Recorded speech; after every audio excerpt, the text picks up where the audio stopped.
Can he say that? He already did. Next question.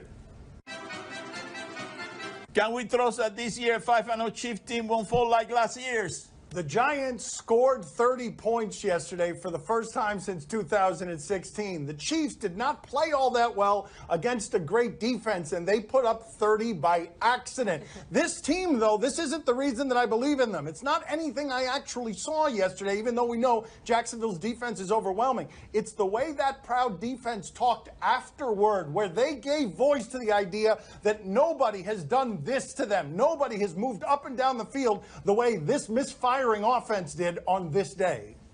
Before the game, I said about the Chiefs, well, let's see them against a really good defense. Then after the game, I said, well, the Jags offense wasn't really that good. And then I said, what am I saying, right? Because, yes, the Chiefs might struggle against a team with a really good defense and a really good offense. But outside of Los Angeles, that team doesn't exist. They might play the Rams, in the Super Bowl, in which case they'll be challenged. But until then, it looks like they're going to roll through the AFC because every team in the NFL is flawed. Now, that includes the Chiefs. That defense still isn't good, okay? They didn't beat Blake Bortles. Blake Bortles beat himself. But they do get Eric Berry back, and as long as they can be competent like they were this weekend, this team is for real. The way to beat the Chiefs is the way that Jacksonville almost beat the Patriots in last year's playoffs, which is keep the ball for 40 minutes, do all that Bortles stuff, throwing to Yeldon, do it successfully, and then allow the Chiefs only 20 minutes of offensive football. But we have not seen, as she mentioned, any team but one in the league that looks balanced enough to do that. They're not going to fall this year like they did last year. They have Mahomes, buddy. That's a wild card right there. They had it for the entire season. I don't think she's heard you. Do you know what Mahomes means in Spanish? He calls him Patrick Mahomes.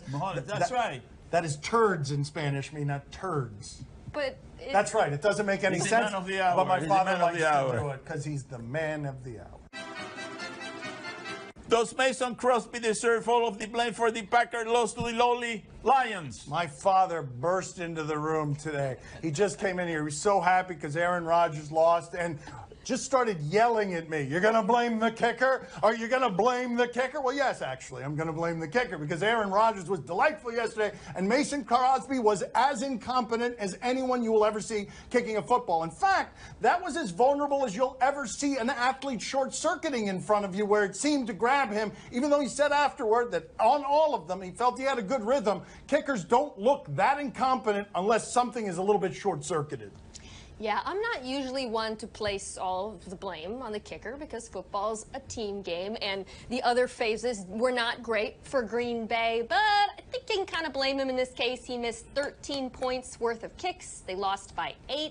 The real question is, what should the Packers do next, right? Because Mason Crosby is not Zane Gonzalez. They can't just toss him onto the street. He's been their kicker forever, and he's been good. Before this game, he had made 90% of his kicks. So they got to hope that this is just a one-game meltdown and not a problem going forward. Yesterday, though, with all the kickers, there was a general haunting throughout the sport that even afflicted this Bills holder. This was the funniest play from the weekend all around. This holder, Baraquez, Papi, a Hispanic brother of ours. Look at what he does here. He's the only one who thinks it's a fake field goal. Everyone else on the Bills is lined up for a field goal, and now there's a panic situation, and now his arm hurts because he tried to throw the football. Congratulations. Everybody was a disaster in the kicking game yesterday, except for Graham Gano, who we haven't talked about yet because we don't like the kickers. That's really low. That's real bad. You blame the kicker. Doesn't Aaron Rodgers get paid to throw touchdowns in the end zone? But you can eliminate the field goal if you throw touchdowns, you know what I mean? So what happened to the guy? He had twice as many yards as the Lions, and Crosby betrayed my beloved soulmate. So before he was blaming the offensive coordinator because of the plays. Now he's blaming the kicker because they can win games. He's making all this money just to make excuses, When is he going to blame himself for all the that is happening to the Packers? They're not that good. They're 2-2-1, he cannot justify all the money he's making. 2-2-1. He should be 5-0. That's it. 5-0, 2-2-1. You know what I mean? Wow. You got at the end, as if he wasn't serious enough, you got a dismissive hand wave and then one of these. That's right. I said it. There it is. He said it. There, he doesn't have to hide. It's right here on television. Right there. Right here. And he ain't trying to hide with discreet colors either. He's coming at you yellow. Everything I got. How should Odell Beckham's teammates feel about him today? Okay, I want you to see how different it is between the coach of the New York Football Giants and the best player on the New York Football Giants. Odell Beckham threw a touchdown pass yesterday. He caught a touchdown pass yesterday, but here he was before the game being interviewed. Obviously, you want to get paid for your talents and what you've done, but if you have a window this big to maximize your full potential and something's holding you back from doing it, that's more frustrating to me than anything else. I just want to be able to be the very best that I can, and I don't feel like I'm given an opportunity to be the very best that I can, to bring that every single day. So after they had lost a heartbreaker, a game they thought they had won, when Graham Gano hits a 63-yarder, Pat Shurmur begins his press conference essentially with, What do you want to ask me? Look at this. All right, listen, I'm going to answer all the drama questions right now. And I'm going to go back to what I said, all right? I addressed it with Odell. I addressed it with our team. I publicly declared that I didn't agree with his comments. And I asked anybody that was interested, if they wanted clarification, go to Odell, because he's a big man. Now, I'm not going to give the public a pound of flesh on this, right? That would make me small, not strong. And these are the kind of things, in my opinion, when you have the locker room that we have, that will help galvanize them, because the locker room took care of it. And that's all I'm saying on it. Finito. Done.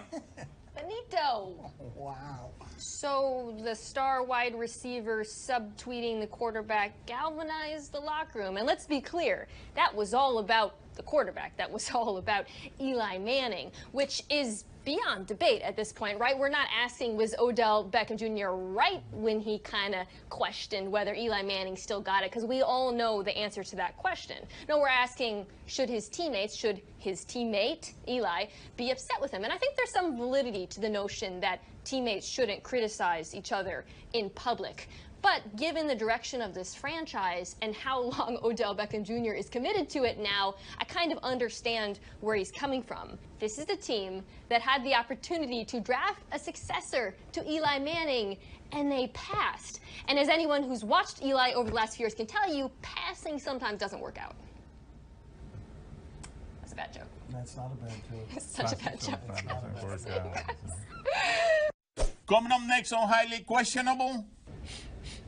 Man, What's that? did you smell that?